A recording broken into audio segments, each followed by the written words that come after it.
Merci, merci Jésus. Merci, merci Jésus.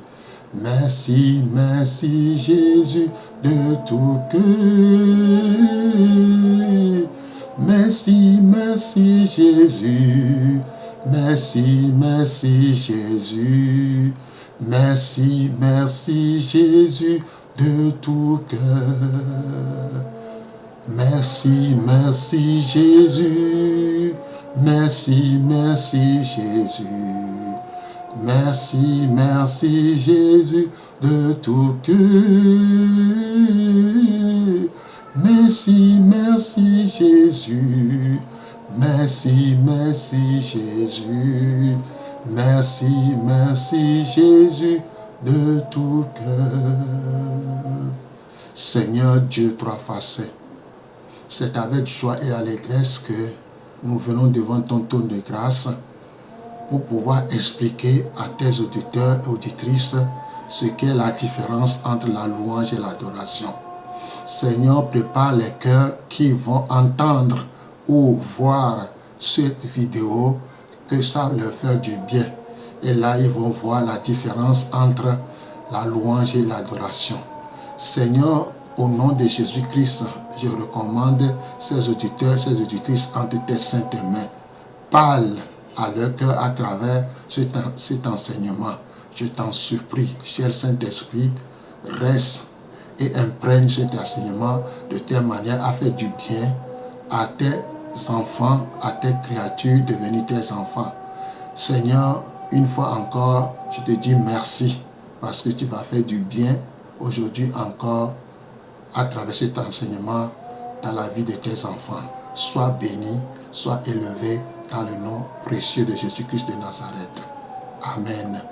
Chers auditeurs, chères auditrices, c'est Emmanuel Aoudja, votre serviteur, missionnaire, qui vous parle, qui veut vous expliquer ce qu'est la différence entre la louange et l'adoration. Donc, ouvrez vos oreilles, vos yeux, et je sais que vous allez trouver de bonnes choses à travers cet enseignement. Donc, Dieu vous bénisse et que la grâce de Dieu ouvre et inonde votre cœur de telle manière que, à la fin de cet enseignement, que vous le mettrez en pratique et vous verrez la gloire de Dieu dans votre vie. Donc, la première fois, j'ai parlé de comment développer notre relation avec Dieu, c'est-à-dire l'intimité avec Dieu. Et après, j'ai parlé comment entendre la voix de Dieu. Et la fin de cette intimité, c'est la louange et l'adoration. Que la grâce de Dieu soit avec vous. Nous allons parler de la différence entre la louange et l'adoration. L'introduction. La louange et l'adoration ne sont pas synonymes, mais ils sont intimement liés l'un et à l'autre. La louange prépare nos cœurs à rencontrer le Seigneur dans l'adoration. Donc, dans l'adoration, nous rencontrons l'Éternel Tout-Puissant. Et c'est là où nous rendrons beaucoup de choses à ce Dieu magnifique. Je le répète, la louange prépare nos cœurs à rencontrer Dieu, notre Seigneur, dans l'adoration. Donc, la louange et l'adoration ne sont pas synonymes. Beaucoup de chrétiens n'arrivent pas à mettre la différence entre la louange et l'adoration. Que la grâce de Dieu soit avec vous qui m'entend aujourd'hui, que je vais vous montrer et démontrer la différence qui existe entre la louange et l'adoration. La définition de la louange, on va voir ça en plusieurs points. Il y a le mot halal. Le mot halal, d'où vient Alléluia. Dans la Bible, c'est écrit en 99 fois. Ce qui signifie célébrer les mérites de Dieu, vanter ses mérites, se passionner, glorifier et dire des merveilleuses choses à ce Dieu fantastique. c'est être aussi follement enthousiaste. C'est comme quelqu'un, des fois, quand on joue de football, si notre équipe est en train de gagner, quelque chose se passe. Les gens sont tellement contents, ils criaient de victoire, victoire. Et à 15 secondes près que le match va être fini, oh, cette joie-là, ça continue. C'est ça, halal. C'est être enthousiaste. C'est être content et de vanter ses mérites et de le célébrer pour ce qu'il a fait dans nos vies. Donc ici, halal signifie célébrer, vanter ses mérites, se passionner, glorifier et être follement enthousiaste. Voilà le mot halal, l'une des définitions du mot louange. Deuxième définition, yada. Yada, c'est une forme de louange qui veut dire rendre grâce publiquement et élever les mains. Yada veut dire rendre grâce publiquement et lever les mains. Il est utilisé 90 fois aussi dans la Bible. Donc, si nous prenons 2 Chroniques, chapitre 20, verset 21, lorsque les Lévites allaient au devant de l'armée en louant le Seigneur, ils disent louer, entre parenthèses, Yada, l'Éternel, car sa bonté dure à toujours. Qu'est-ce qui s'est passé? L'ennemi fut détruit. Lever les mains pendant la louange est un signe d'abandon et d'amour devant Dieu. C'est là le sens du mot Yada. Psaume 63, verset 5. Le mot grec qui correspond à halal et à Yada dans le Nouveau Testament est aineo et signifie louer. Louer. Luc 2, verset 13.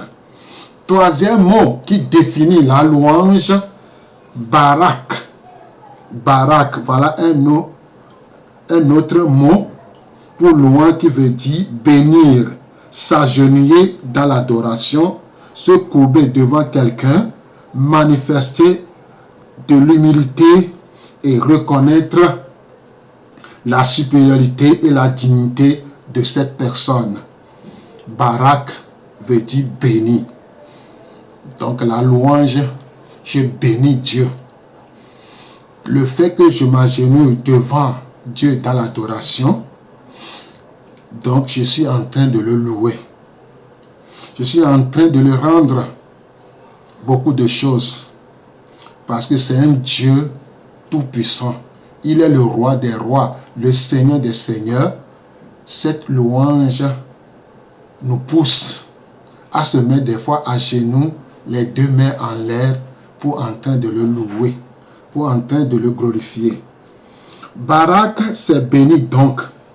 En Christ, nous avons été bénis de toutes sortes de bénédictions spirituelles dans les lieux célestes. Éphésiens chapitre 1, verset 3. C'est pourquoi nous pouvons bénir Dieu.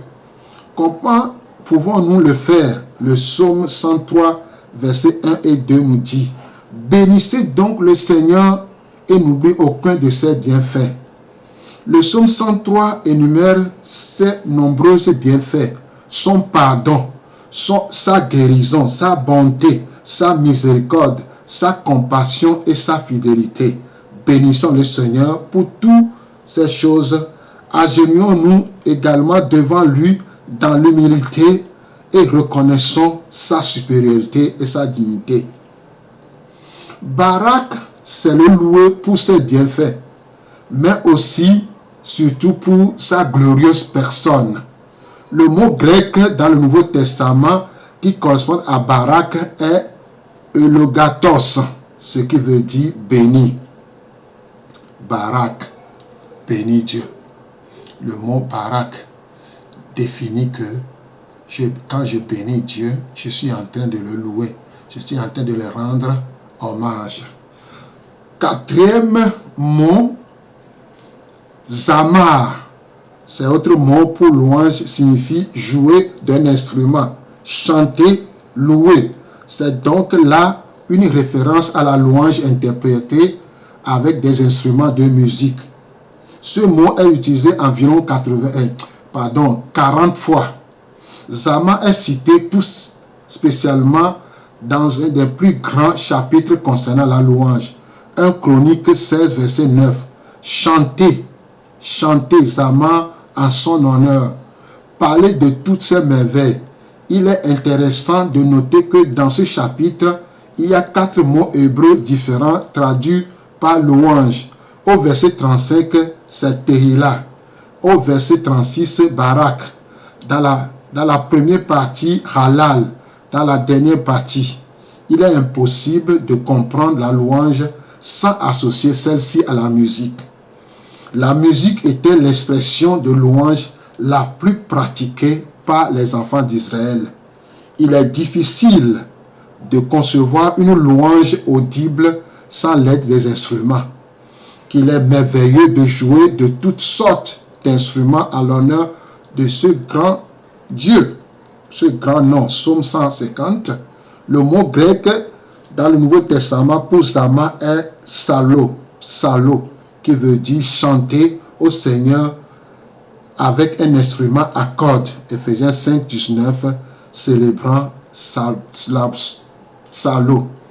Donc, Zama signifie louer Dieu avec des instruments.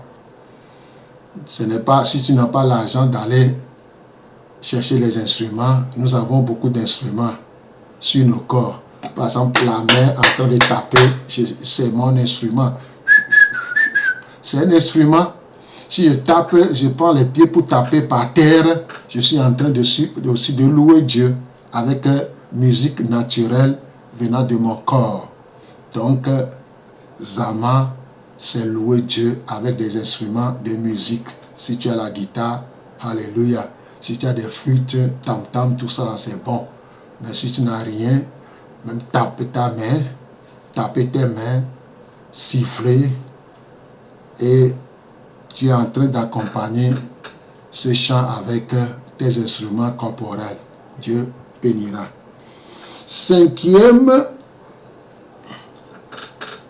mot qui définit louange, c'est Shabak.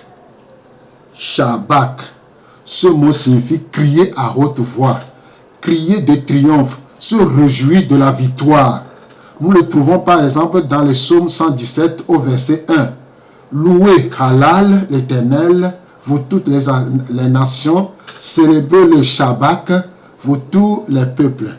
La louange n'a pas besoin d'être fortement bruyant. Nous n'avons pas toujours besoin de crier. Il y a des circonstances où un cri de triomphe est la seule manière convenable de louer notre Dieu. David dit dans le psaume 63, 3 à 4, « Car ta bonté vaut mieux que la vie, mes lèvres célèbrent, Shabbat, tes louanges. » Parfois, la seule manière appropriée de louer le Seigneur est de crier la victoire de notre Dieu.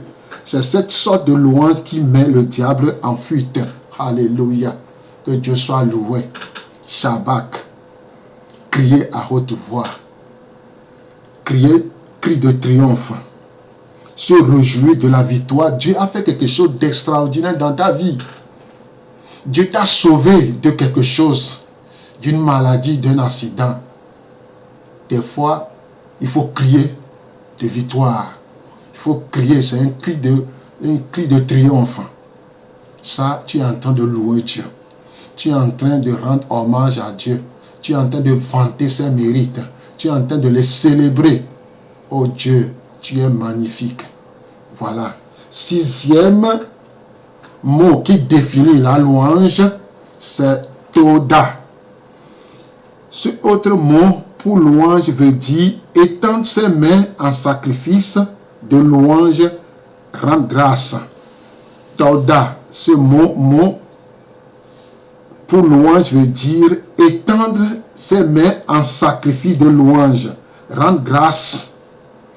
Toda est directement associé au sacrifice de louange. C'est donc louer le Seigneur par la foi avant de voir ou de sentir quoi que ce soit. Psaume 50, verset 23, ici, action de grâce, Toda. Toda est cette façon de louer Dieu avant même de voir la victoire ou la solution à nos problèmes. C'est offrir un sacrifice de louange en se réjouissant à l'avance de la fidélité de Dieu à l'égard de ses promesses. Toda, c'est remercier Dieu par la foi. Tu n'as rien.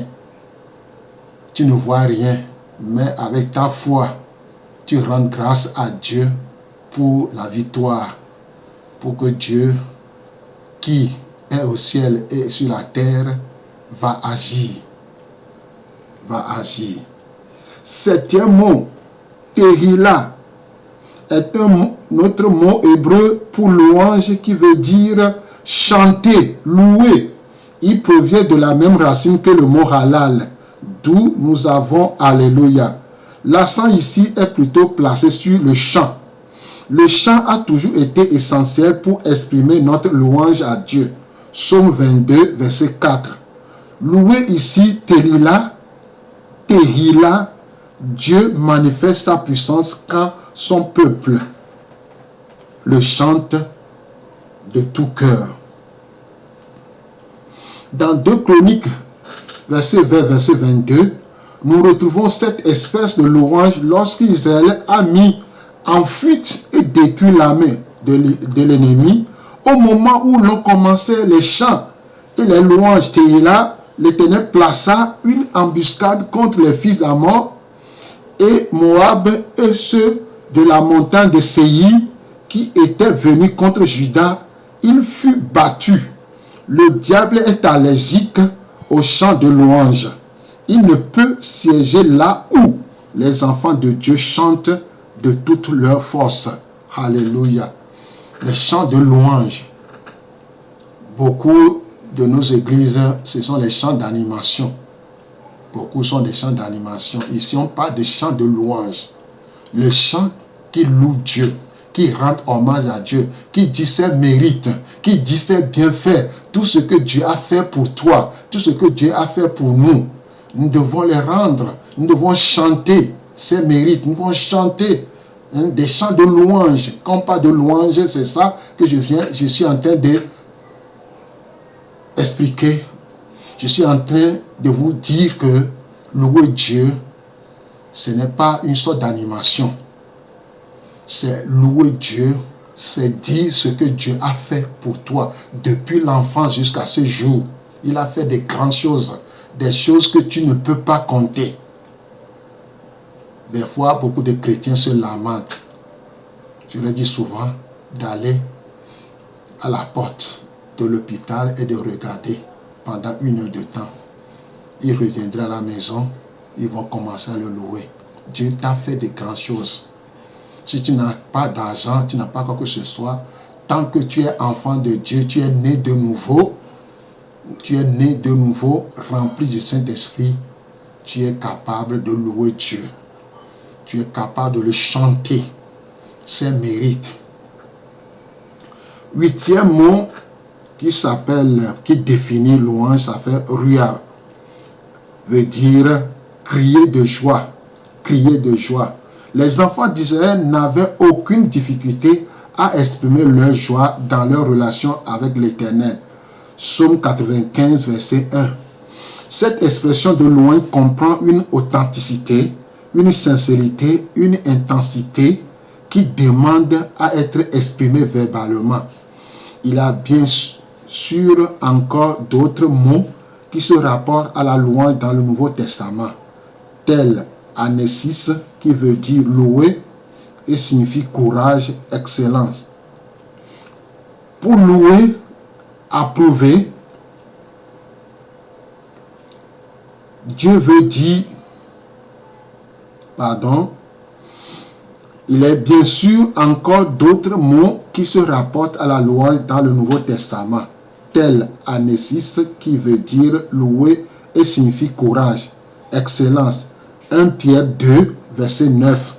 Nous trouvons aussi doxa qui veut dire gloire, Jean 9, verset 24, ou épanos pour louer, approuver, Éphésiens 1, 6, Humeno signifie chanter des louanges, des hymnes, Actes 16, verset 25. Mais nous soulignons que tous ces verbes de louange servent à indiquer des expressions audibles. La louange dans l'Ancien Testament était verbale, publique et enthousiaste. Louer Dieu, voilà la définition du mot louer Dieu dans la Bible. Louer Dieu, ce n'est pas des chants d'animation, ce sont des chants de louange. Qu'est-ce que Dieu a fait dans ta vie? Qu'est-ce que Dieu a fait depuis ton enfance quand tu es né? Des gens sont morts, d'autres sont devenus fous, folles, d'autres vraiment ne peuvent arriver à joindre les deux bouts. Mais toi, tu as reçu Jésus-Christ comme Sauveur et Seigneur. Pourquoi ne veux pas louer Dieu pour ses bienfaits, pour ses refaits? Il a fait des grandes choses. Aujourd'hui, moi, je rends grâce à Dieu qu'il est toujours avec moi depuis que je le sers, je le loue. Chaque matin, il a fait des grandes choses dans ma vie. Je suis en bonne santé, en bonne forme. Ça produit beaucoup de choses. La louange produit beaucoup de choses dans notre vie. Comme Dieu a dit, je siège au milieu des louanges de mon peuple. Si vraiment Dieu siège au milieu de toi, tu auras beaucoup de bénédictions. La louange, ça va attirer les bénédictions de Dieu. C'est comme le cycle hydraulique. Comme j'ai enseigné au cours primaire. La pluie tombe.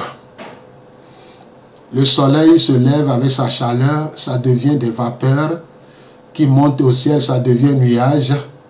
Et la chaleur produit la pluie, ça tombe. Ça retourne. C'est comme ça la louange.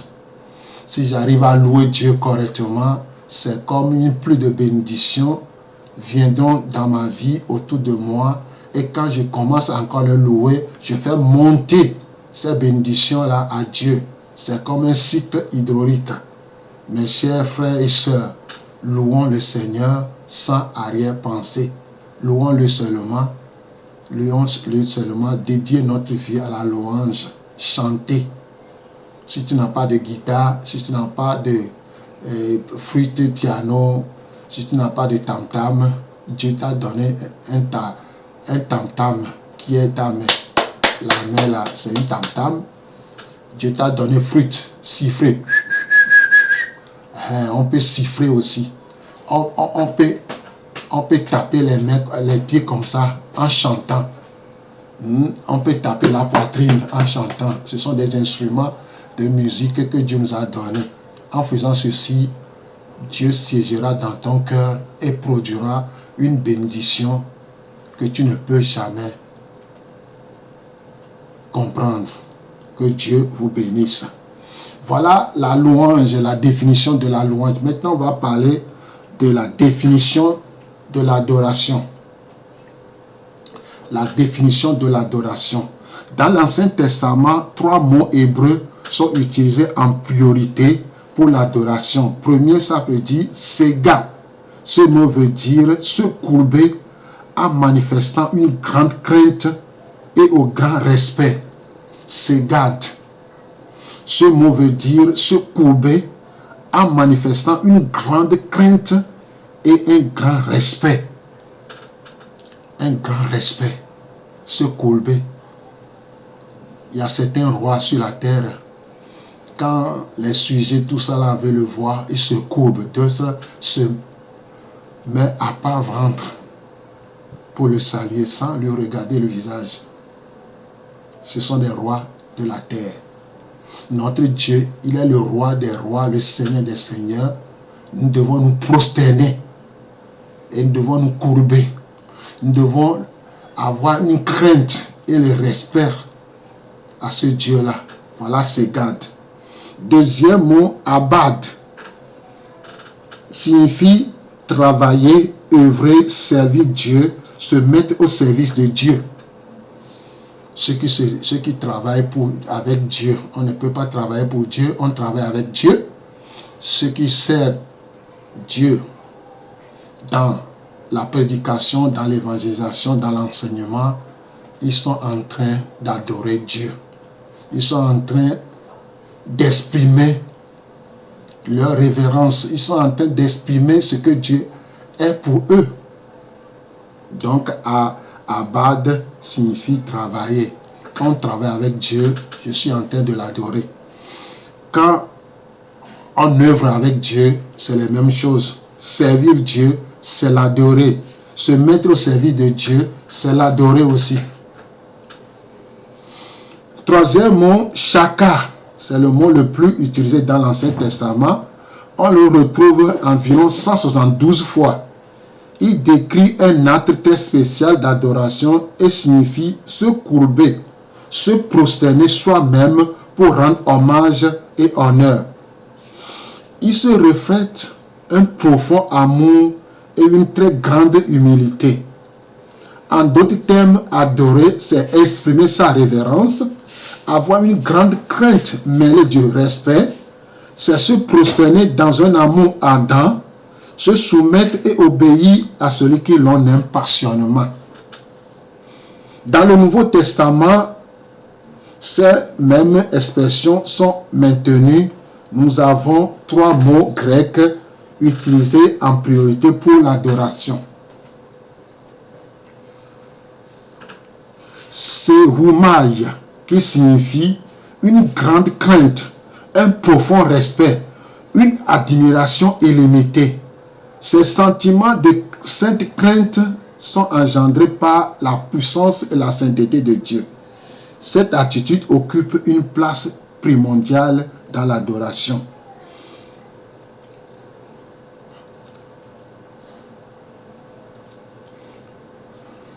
Donc, ce premier mot, c'est segad, se courber en manifestant une grande crainte et un grand respect. 2. Abad, travailler, œuvrer avec Dieu, servir Dieu, se mettre au service de Dieu. Chaka, se courber, se prosterner soi-même pour rendre hommage à Dieu. Adorer, exprimer sa révérence, avoir une grande crainte mêlée de respect, c'est se prosterner dans un amour ardent, se soumettre et obéir à celui qui l'on aime passionnément. Donc, il y a certains mots aussi qui se trouvent dans le Nouveau Testament. Chez Seroumai, qui signifie une grande crainte, un profond respect, une admiration illimitée. Une admiration illimitée. Alléluia. Le fait de contempler sa grandeur, le fait de contempler ce qu'il a fait pour toi. Il est tout puissant. Il est vivant. Il n'a pas changé. Donc, je peux rester silencieusement en train d'admirer l'Éternel tout-puissant, celui qui nous aime tant. Malgré tout ce que nous avons fait dans nos vies, il continue toujours à nous aimer. Qu'est-ce que nous devons faire? Nous devons nous prosterner dans sa présence. Nous pouvons nous prosterner. C'est ça, pendant le culte personnel, pendant la louange et l'adoration, je me prosterne. Je me mets à genoux pour élever, pour avoir cette crainte, pour avoir cette passion. Parce qu'il m'a tant aimé. Le verbe T-A-N-T, adverbe de temps, c'est vraiment énorme. Qu'est-ce que tu peux faire avec ce Dieu? Qu'est-ce que tu peux le faire? C'est se mettre, c'est se prosterner. Il est le roi des rois, le Seigneur des seigneurs, le Dieu tout-puissant, il n'a pas changé. Le deuxième mot dans le Nouveau Testament, c'est latréno, qui signifie principalement servir, correspondance à la condition d'un serviteur ou d'un esclave. Servir Dieu, c'est donc aussi l'adorer. Troisième mot signifie prokusneo, correspondant au mot hébreu chaka, couramment employé dans le Nouveau Testament, s'y trouve au moins 172 fois, qui signifie se courber et baiser. Se courber et baiser la main. Nous pouvons nous courber devant quelqu'un tout en étant loin de lui. Mais pour baiser la main de son maître, il faut un contact intime et personnel avec lui. Donc, adorer signifie donc aimer, communier, honorer, admirer, estimer, magnifier, respecter, glorifier. De telles attitudes font également partie de l'adoration. D'après cette définition, aussi bien dans l'Ancien Testament que dans le Nouveau Testament, il n'est difficile de découvrir la double signification du mot adorer. Dans son sens général, tout service que nous faisons pour le Seigneur parce que nous lui appartenons, c'est de l'adoration. D'autre part, il existe un acte précis d'adoration par lequel nous nous humilions et nous nous prosternons devant Dieu pour contempler sa sublime beauté, sa majesté et sa grandeur. Que Dieu soit loué.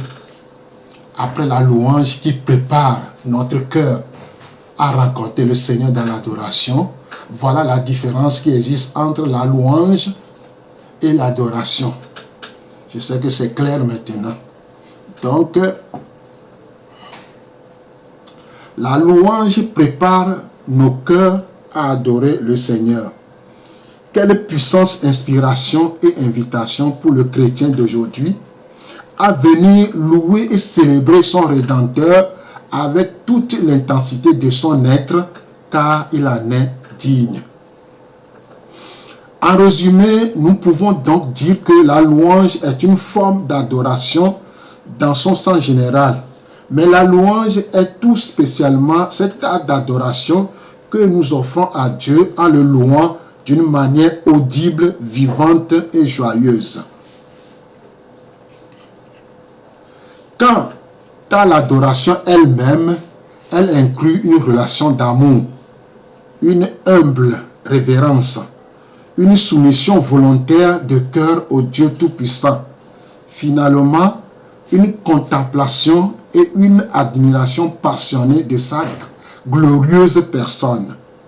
Dieu désire donc aussi bien la louange que l'adoration de ses enfants.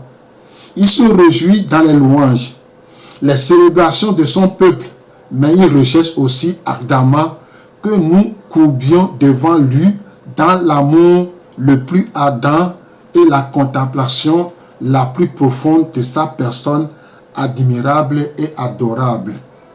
L'Église doit être à la fois une communauté qui adore et aussi un lieu de louange. Dans ces derniers temps de la fin, Dieu veut revêtir son peuple d'un vêtement de louange. Ésaïe 61, verset 3. La louange ne sera donc pas une expérience occasionnelle. L'Église de la fin des temps devrait en être revêtue continuellement. C'est au travers de la louange que nous entrons dans la présence de Dieu. Psaume 100, verset 4. Et dans une vie de victoire, Psaume 149, 6 à 8. Notre Seigneur Jésus-Christ est appelé le lion de la tribu de Juda. Juda signifie louange. Christ est donc le capitaine d'une armée de soldats qui connaissent l'importance de la louange. Alléluia. Le peuple que je me suis formé publia mes louanges. Ésaïe 43, verset 21. Donc, la louange prépare nos cœurs à adorer le Seigneur. Donc, la louange et l'adoration ne sont pas synonymes, elles sont liées l'un et l'autre. Donc, pour mieux adorer Dieu, nous devons commencer par la louange.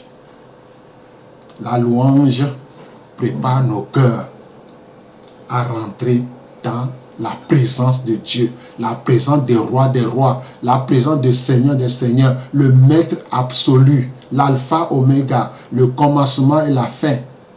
Il est notre créateur, c'est lui qui nous a créés. Donc l'objectif de Dieu en nous créant, c'est pour le louer ou l'adorer. Le but pour lequel nous sommes sur la terre, c'est le louer ou l'adorer. Le fait de ne pas le louer ou l'adorer est un péché. Cela veut dire que j'ai manqué le but que Dieu a fixé. Si je refuse de louer Dieu, je pêche. Si je meurs, toi-même tu sais là où tu vas te retrouver.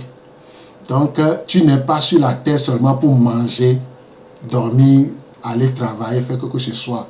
Le premier but pour lequel Dieu t'a fait venir sur la terre, c'est l'adorer, c'est l'aimer passionnément.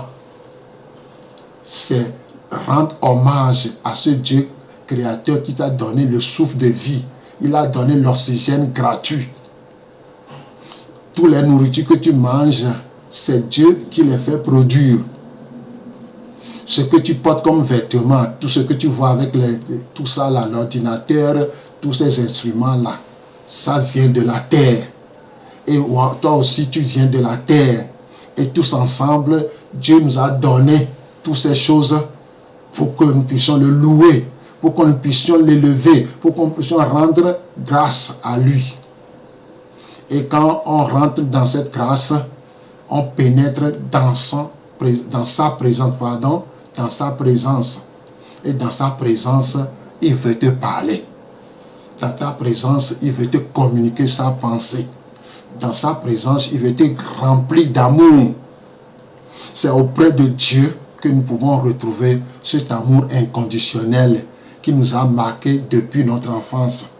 En venant à Dieu, en le louant, l'adorant, il va te remplir d'amour. Comme Romains 5 verset dit, il nous remplira notre cœur de l'amour que le Saint-Esprit nous a été donné. Donc, dans la présence de Dieu ou dans sa présence, on n'y va pas seulement pour demander, on y va pour être remplir du Saint-Esprit. La nourriture de ton âme, ce n'est pas la parole de Dieu ni la prière, c'est l'amour inconditionnel de Dieu. L'amour inconditionnel de Dieu, cet amour, cette chaleur. Quand on loue Dieu, on rentre dans sa présence, il nous communique sa chaleur d'amour. Cette chaleur d'amour, là, nous communique beaucoup de choses. Et l'âme est satisfaite, l'âme est contente, l'âme s'épanouit, l'âme retrouve l'équilibre. L'âme est dotée maintenant d'une bonne chose. Donc, en conclusion,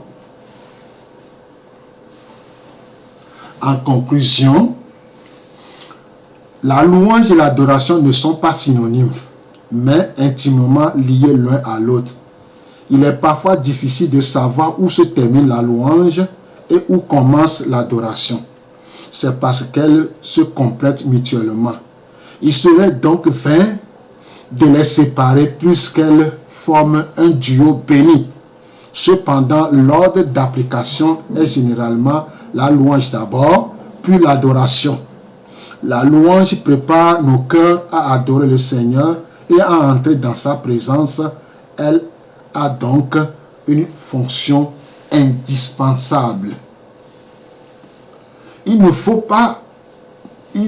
pas conséquence pas s'arrêter à la louange, mais poursuivre et entrer juste dans l'adoration. Si la louange ne nous conduit pas à l'adoration, le cycle est court-circuité. La louange n'est pas une fin en soi, mais un moyen pour conduire à un but, celui de rencontrer le Seigneur dans l'adoration. La louange est un prélude à l'adoration. La parole de Dieu dans le psaume 95 nous enseigne bien cette réalité importante. Psaume 95, 1 à 2. Voilà l'esprit de louange. Nous y trouvons de la joie, des chants, de l'allégresse, une démonstration visible d'amour qui exalte le Seigneur. Mais remarquez-le bien, c'est seulement après cette exubérante manifestation de la louange que le psalmiste nous invite à adorer lorsqu'il écrit Psaume 95, verset 6. L'adoration étant dépendante de la louange, il ne faut en aucun cas que cette dernière devienne un substitut à l'adoration. Les deux se complètent mutuellement et forment un couple qu'il ne faut jamais séparer. Que Dieu soit loué. Donc, mes chers frères et sœurs, c'est bon d'adorer Dieu, mais il faut commencer par la louange. La louange, ce n'est pas les chants d'animation. C'est les chants qui louent Dieu. C'est les chants qui expriment ce que Dieu a fait dans ta vie, depuis ton enfance jusqu'à ce jour. Il faut, soit si tu n'as pas des chants de louange, il faut exprimer cet hommage. Quand tu regardes la nature, quand tu regardes la mer, quand tu regardes toi-même, qui t'a fait ça? Il y a un Dieu créateur qui est l'instigateur de ta vie. Tu n'es pas venu sur la terre pour manger, dormir, faire quoi que ce soit. Tu es sur la terre dans le but d'aimer Dieu, c'est-à-dire l'adorer, le servir. Le servir. Dieu t'appelle à le servir. Dieu t'appelle à travailler avec lui. Dans la louange comme dans l'adoration. Donc c'est une bénédiction, c'est une grande bénédiction. Quand on loue Dieu, quand on exprime notre révérence, quand on exprime ce que Dieu a fait pour nous. Alléluia. Dieu est content. Dieu est content, il a dit correctement. Dieu est content de nous voir. Paul et Silas ont chanté dans une prison. Et la Bible déclare que la prison a été s'écrouler. Et le geôlier et sa famille sont donnés à Jésus-Christ. Dans la prison, ils ne se sont pas commencé par à murmurer, à se lamenter. Il paraît qu'à partir de minuit, ils commencent à louer le Seigneur tellement que les autres prisonniers l'entendent, les attendaient. Qu'est-ce qui s'est passé? Dieu a envoyé son tremblement de terre. Est-ce que ce Dieu l'a changé? Ce Dieu n'a pas changé. Aujourd'hui, on mélange tout. Les chants, c'est un mélange. On ne sait pas si c'est louange ou c'est adoration. Mais moi, je constate que beaucoup de chants sont des chants d'animation. On se réjouit seulement. On ne réjouit pas le cœur de Dieu. Donc, mes chers frères et sœurs, voilà la différence qui existe entre la louange et l'adoration.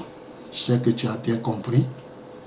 Et je sais que tu vas commencer à le louer, à l'adorer. Tu prends un temps. Laissons de demander. Seigneur, donne-moi ceci, donne-moi cela, fais ceci, fais cela. Donnez un temps de louange et l'adoration à Dieu et vous verrez. Nous, on remercie Dieu de nous avoir conduits, nous formés en jeunesse en mission. Et en jeunesse en mission, on loue vraiment Dieu et on fait des grandes choses. On loue Dieu et on fait de grandes choses. Des fois, on laisse les demandes. On laisse que tout ça là. On lève les mains, on chante, on danse, on saute de joie. On fait des cris de you-you. Un Dieu de victoire. Dieu a fait de grandes choses dans ta vie. Lève-toi, les deux mains en l'air. Ou soit tu l'applaudis. Toi, tu le félicites. Toi, tu cries. Un cri de joie. Un cri de joie. Si tu veux louer Dieu, dans notre requête, j'aime l'Éternel, les chants de louange et d'adoration se trouvent là-dedans. J'aime l'Éternel. C'est notre cantique de la jeunesse en mission. On chantait à tue-tête. On est joyeux. C'est pourquoi Dieu augmente chaque jour notre foi. Et on est content de l'aimer, de l'adorer. Alléluia. Moi qui en train d'enseigner, vraiment j'ai vu la grandeur de Dieu dans la louange et dans l'adoration. Et je continue toujours à le louer chaque matin. Des fois, je ne demande rien. Je me lève à 3 heures comme ça, chanter 1 heure de temps ou 30 minutes, 40 minutes comme ça. Des chants de louange et d'adoration. Des fois, je me prosterne face contre terre, sur mon terrasse, à terre. Les deux yeux là par terre, en train de l'adorer, en train de l'aimer, en train de prononcer des mots qui prouvent que Dieu m'a aimé et je l'aime aussi. Et Dieu est grand et il se manifeste. À travers ça, il pourvoit toujours à nos besoins. Des fois, on ne demande rien. Dans la prière, on loue seulement par la foi. On le remercie par la foi. On n'a rien, mais on le remercie par la foi. Mais comme Dieu est Dieu, siège au milieu des louanges de son peuple, il se manifeste. Il se manifeste. Ceux qui me connaissent, ceux qui connaissent là où je réside, ils verront la grandeur de Dieu. Ils verront la grandeur de Dieu. Dieu, il est vivant. Il n'est pas muet, il est vivant. Il n'a pas créé les animaux pour le louer. Même les animaux, des fois, louent. Les oiseaux chantent, les coqs chantent. Mais Dieu t'a créé à son image, selon sa ressemblance. Et quand tu as accepté Jésus-Christ comme Sauveur et Seigneur, tu es dans son royaume. Tu es ses sujets, l'un de ses sujets. Tu es son enfant, sa fille, son garçon. Pourquoi ne pas le louer? Pourquoi ne pas laisser les murmures, les lamentations? Pourquoi on pose des questions? Non. En posant toutes ces questions, va devant Dieu et tu commences à le louer, à l'adorer. Tu verras la grandeur. Nous vendons, quand j'étais à la croisade de l'île chrétien, nous vendons des livres. Et un aumônier a écrit de la prison à la louange. De la prison à la louange. La louange est une puissance qui détruit les œuvres du diable. Le diable est allergique à une véritable louange. Les louanges que nous faisons de gauche à droite, des fois ça ne dit rien au diable et ses acolytes. Quand on fait la véritable louange et l'adoration, il ne peut pas supporter, il va fuir. Il sera allergique. Il ne peut pas se tenir devant un enfant ou des enfants de Dieu qui le loue correctement. Qui le loue correctement, qui l'adore correctement. En l'adorant, ça t'amène à rester dans la sainteté. Ça t'amène à te protéger contre ce qui se passe aujourd'hui dans le monde entier. Au monde entier aujourd'hui, il y a cette pandémie-là qui fait clouer des gens à la maison en train de lamenter, murmurer. Je te le dis, il ne faut pas de murmure, de lamentation. Prends ce temps de confinement pour faire le culte personnel ou louer et adorer ton Dieu. Tu verras sa grandeur, tu verras sa fidélité. C'est un Dieu d'amour. C'est un Dieu d'amour, c'est un Père qui nous comprend, qui veut nous guérir. Des fois, on est mal à la tête, mal de gauche à droite. Lève tes mains et commence à louer Dieu correctement. Cette maladie va disparaître. Que Dieu soit loué. Donc, toi qui m'as vu ou écouté, que la grâce de Dieu te donne la force de prier, de louer et d'adorer Dieu. Et vous verrez sa grandeur dans votre vie. Que Dieu vous bénisse. Que sa grandeur, sa fidélité se voit dans la vie de tous ceux qui vont le louer et l'adorer. Donc, que Dieu vous bénisse. Voilà, si vous avez d'autres questions à me poser, voilà mes contacts. Donc, je m'appelle Emmanuel Aoudia, missionnaire. Téléphone et WhatsApp, plus 228 93 63 57 99. Téléphone et WhatsApp, plus 228 93 63 57 99. Move sur WhatsApp aussi, plus 228 99 48 35 45, plus 228 99 48 35 45.